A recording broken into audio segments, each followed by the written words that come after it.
فرشتوں کی ایک اہم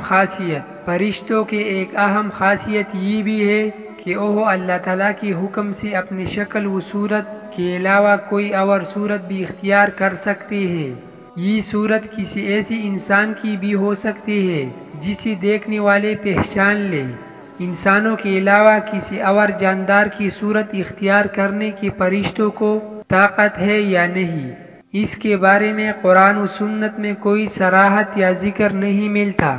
البتہ ان کی انسانی شکل اختیار کرنے کے واقعات ضرور ملتے ہیں، جن سے یہ اندازہ ہوتا ہے کہ فرشتے اللہ تعالیٰ کے حکم سے دیگر شکلیں بھی اختیار کر سکتے ہیں۔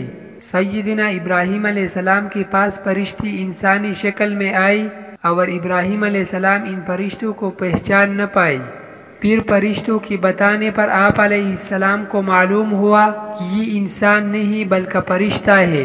سیدنا مریم علیہ السلام کے پاس جبرائیل امین علیہ السلام انسانی شکل میں تشریف لائے تھے، اور جبرائیل امین علیہ السلام سوائے 2 مرتبہ کہ ہر مرتبہ نبی کریم صلی اللہ علیہ وسلم کے پاس انسانی شکل میں تشریف لائی۔